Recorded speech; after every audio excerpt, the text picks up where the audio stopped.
workshop webinar series, and we will be discussing stream biodiversity and health indicators. Today we have presentations from Dr. Mike Wiley at the University of Michigan and Dr. Joan Rose from Michigan State University. First up will be Dr. Wiley, and his presentation will be on land use tipping points in Midwestern streams. And before I turn it over, I wanted to let our participants know that everyone will be on mute except for the presenter. We will have time after the presentation for questions. And if you do have questions, please go ahead and type them into the chat room, and we will unmute you and address those in the order that they appear.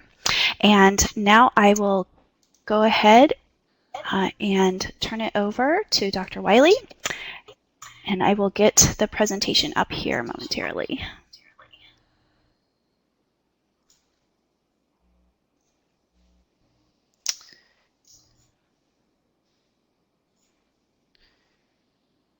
I am going to go ahead and mute. Mike, it is all set for you. Okay, Kara, thank you, and good afternoon to everybody. I am going to be sharing some of the work that we've been doing for the Tipping Points project that's focused on identifying thresholds in land use patterns and relating them to declines in the quality and the biological quality of streams. And I'm going to have to, because of the way we set this up, Kara, next slide. So I'll have to indicate when we're going to shift here. This is work that's involved a number of people at Michigan over the last 3 years. The objectives and the things I would be speaking about in the next few minutes are sort of, there's two issues. One is what we're doing for the overall project, and that's objective number one.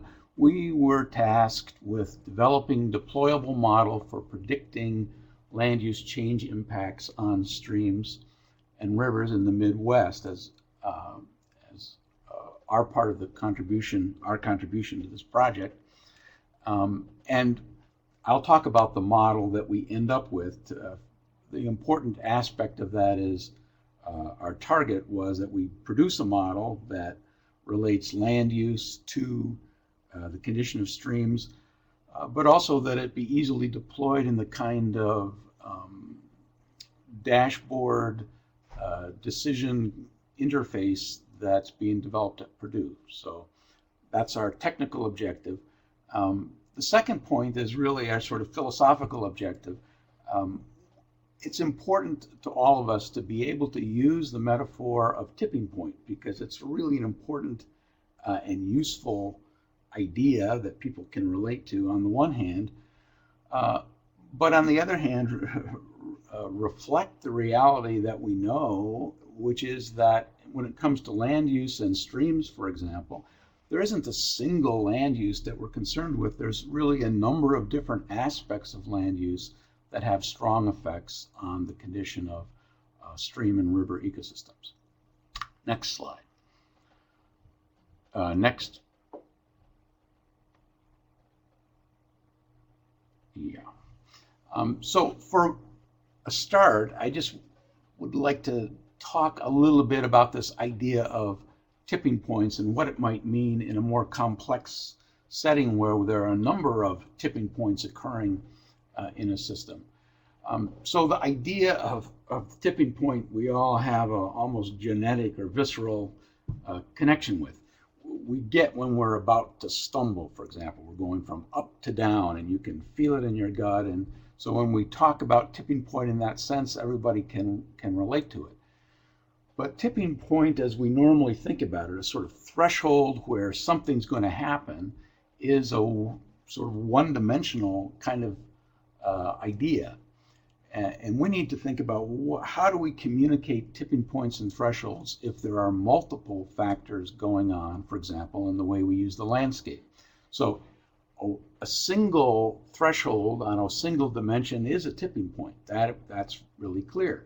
If you have a couple different dimensions, so in land use, it might be urban land use and agricultural land use. If you have two tipping points, how do you talk about that? 2 points define a line, and you might be able to think about it as an edge on the landscape that you don't want to cross. Maybe it's a cliff, you don't want to fall down. But what if you have 3 aspects of the landscape and they all have thresholds? Well, then it becomes very difficult. Mathematically, it's a topography. And in fact, what if you have more aspects of land use that you have to relate to? So this is the problem. And the analysis I'm about to talk about looks at the question, number one, how many land use variables or land use dimensions are really relevant to predicting declines in stream ecological integrity based on the data? How complex are these thresholds and how many do we have? And then if there are many, how can we represent them in a fairly straightforward fashion? Okay, next slide. This is an awful looking slide. I want you really to just look at this number and that number and these 4 parameters. This is work already done, and it's to represent what we already know is true about the way land use is related to biological integrity. We know from many studies, and this is a particular study from a large data set in Michigan, that urbanization in the upstream catchment has a very big effect, but we also know that agriculture in the riparian upstream buffer has a very big effect. We also know that agricultural land use in the catchment upstream in general has a strong effect. And we know there are strong point source interactions. So we already know that it isn't really a simple case where there's one aspect of land use that is what we need to just be concerned about. Next slide. Yeah.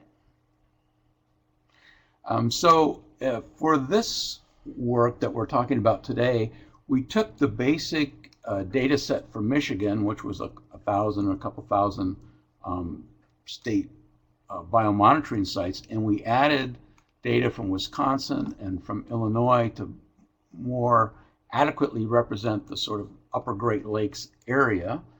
And we concentrated on benthic macroinvertebrate, basically aquatic insect data, and put together a data set that we could analyze to look at these questions of how many kinds of dimensions are important and what are the thresholds that we see.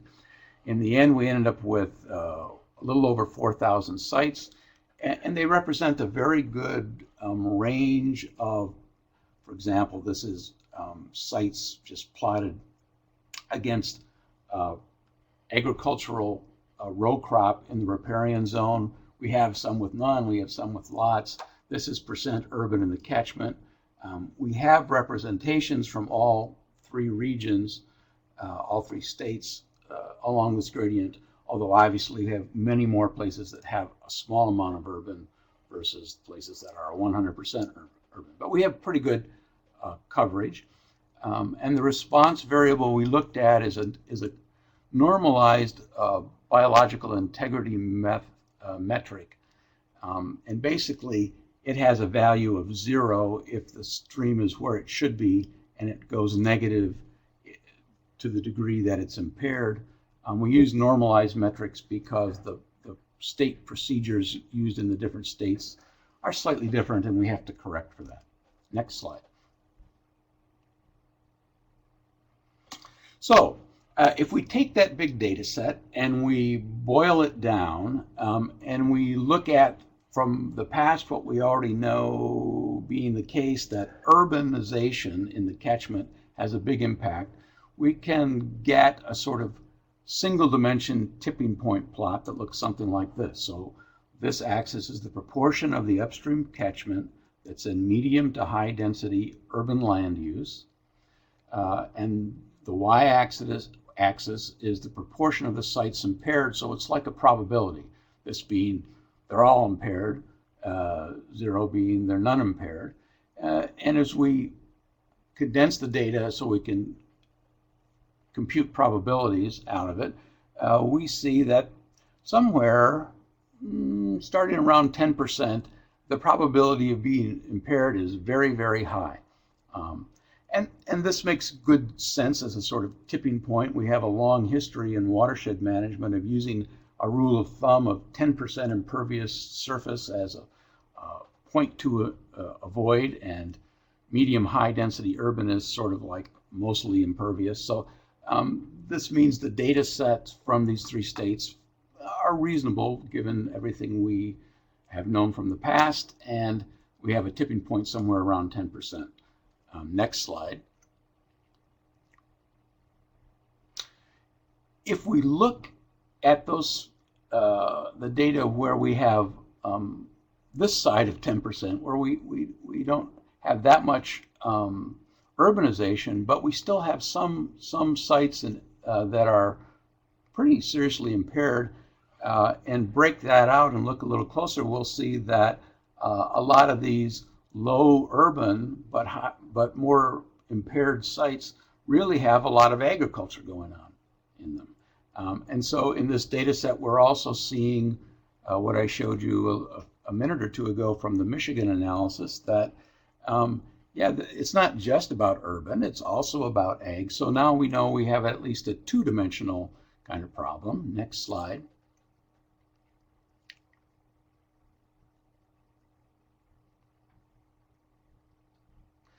In a two-dimensional, two thresholds, a two-dimensional problem with two thresholds in it, two tipping points make an edge. And so we could array the data as buffer agriculture here and proportion urban there, and try to look at what kind of patterns we see. Let's look maybe over here at the average IBI score. And we can see there is sort of an edge in there, that if you cross that edge going in any kind of combination of urban and ag, you get into trouble, although it's clearly the case that you're less in trouble. The color of the dots, basically green is good, yellow's in danger, and red is impaired, is less severe if you keep the urban proportions low and are only bumping up the agriculture. But at least it's a two-dimensional system, and we can see that we at least need to account for that kind of variability. Next slide. So in our approach to this, we used a more complicated method known by the acronym CART, C-A-R-T. It stands for Classification and Regression Tree Analysis or Methods. And CART is a artificial learning algorithm, really, that we allow the computer to look at all the data, and it tries to determine for us, it does determine for us, in the data. So based on the reality we know, that is empirically based on what we've measured out there in the field, what are the key dimensions of land use that affect the biological integrity of the sites, and also it identifies thresholds in each of the dimensions, sort of split points that make a big difference in the impact of land use. So it's an interesting method, kind of new. It handles multivariate data sets very well, but it doesn't require the relationships to be linear. It's really very good at finding thresholds where things change rapidly. And it will help us identify which are the aspects of land use that are most important. So what are the most efficient splitting criteria is the way the system thinks about it, to describe the relationship between land use pattern and stream integrity. And the output basically is a decision tree, and each split in the tree represents a threshold. We'll take a better look at that in a minute. In our analysis, basically we gave it 9 input variables. These are variables that we think could be related to the biological integrity of streams. 1, 2, 3, 4, 5 of them are measures made in the upstream catchments, so total urban land, high density urban land, low density urban land, medium-high agricultural use, row crop use. And then 4 of these are restricted to looking at just a 100-meter buffer either side of the stream channel, but entirely upstream of the site where the biological assessment is done. And again, it's various combinations of agricultural land types and urban land types. The output of the CART analysis, first of all, was that it selected 3 land use variables as being the most predictive of impaired conditions in the stream channel. The first is percent catchment in any kind of urban. The second is percent of the catchment in medium and high density urban. And the third was riparian zone in essentially in row crops. Next slide. This is a complicated slide, but we're going to sort of work our way through it, and hopefully then the CART analysis result will make some sense. So I said it identified 3 dimensions, 3 variables that were important. I would like you to look up here next. Here's our 3: buffer row crop, urban medium high density, and urban low medium high density, which basically means any kind of urban. In those 3, it identified 5 thresholds, tipping points, in terms of the percent of the upstream area in that land use category. Well, we can talk through that, but basically 1% for these 2, a 10% threshold, an 18 and a 38% threshold. Each threshold, according to the analysis, drops you down into a state of being a little more severely impaired. So these boxes represent the sort of tripping down a series of tipping points, where the first one is where you want to be. The metric is 0, and so this is the likelihood of being right, and the bar is the mean, and the little cloudiness around the bar is the 95% confidence interval. You're right where you want to be. But if you cross the first threshold, you're here, and you cross the second threshold, you're here, and the third threshold here, fourth threshold. If you cross the 5th threshold, you're in very bad shape, and you're down in anything below -1 is pretty severely impaired. So by the time you're down here, you're severely impaired. Another way to look at this now, and I'll sort of step you one more time through what the result is this part of the figure. These boxes refer to decision nodes or class nodes in the CART model, and these are the conditions that define them. So the model is saying if we have urban of any kind being less than 1%, and medium-high density urban necessarily being therefore less than 1%, and less than 19% of the riparian buffer upstream in any kind of agriculture, actually in row crop, then we should be fine. We should be over here in this box, and we don't have really anything to worry about, and our average score should be at 0, and our confidence limit should be very close to 0. If we cross the first threshold, and the first threshold is greater than 19% of the buffer is in row crop, then we drop to here. And then we add the second threshold, which is an urban threshold. We're here. Now we're getting in trouble. If we have a little bit of urban and we cross this big second threshold in agriculture, which is 38%, now we're very seriously impaired.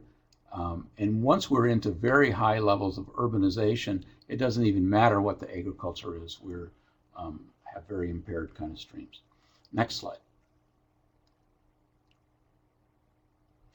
So the CART analysis gives us a way of talking about which aspects of land use important and relatively how important are they. And instead of having a single threshold to cross, it gives us sort of a set of thresholds to cross. What can we do with that kind of output? and how can it be used in a computer interface to help people make a decision-making interface. The next couple slides just give you a quick view of the kind of thing that the Purdue interface could do with this kind of model. For example, one thing we can immediately do is we can make predictions about the status of every segment of stream anywhere in the area of interest. So this is the state of Michigan mapped according to those rules, and the red is severely impaired, and the green is fine, and the yellow is somewhere in between. And if we zoom into that map, we can actually identify the status of sort of any place in the channel system. Next slide.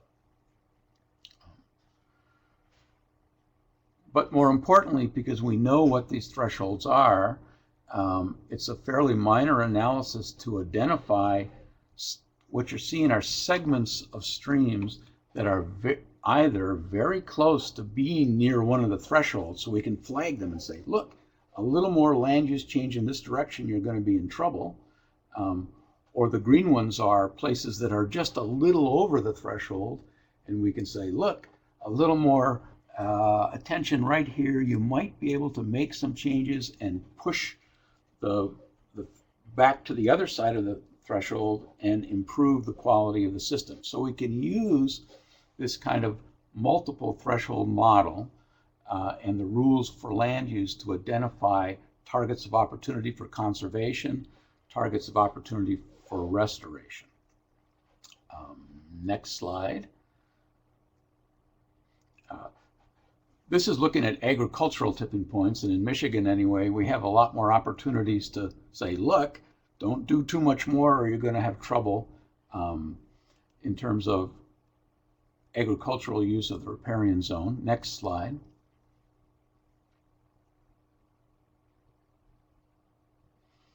And this is a sort of overall look if you were a sort of stream restoration person. These are all places where we're over thresholds, but with a little bit of remedial or mitigation action, you might be able to make some significant gains in the quality of streams. The red ones are places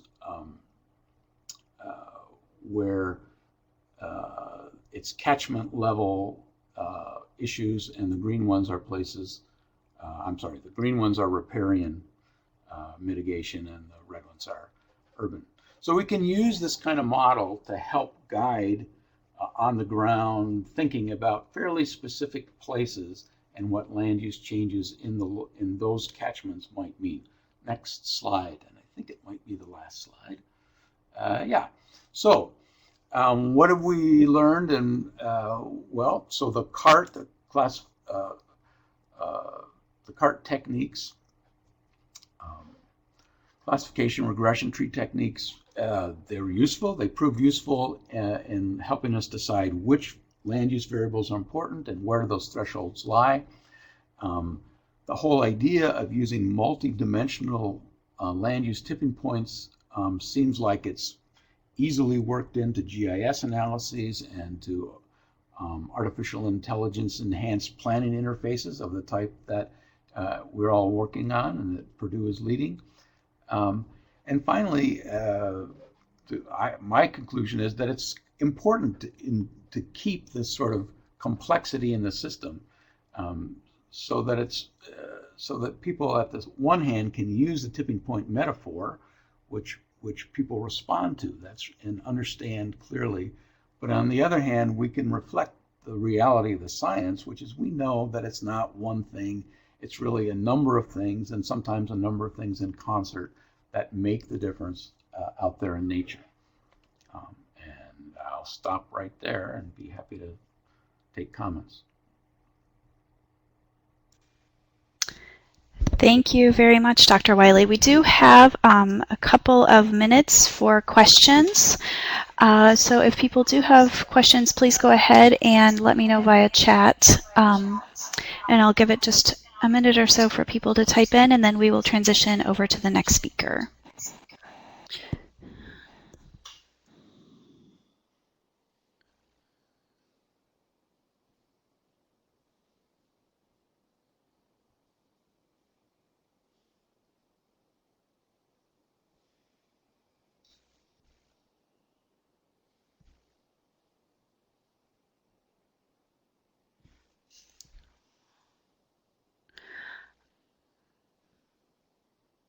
Okay, I think we will go ahead and transition over. Dr. Wiley, thank you very much for your time today. We really appreciate you being here. And I will go ahead and stop the share screen and transition into the next presentation.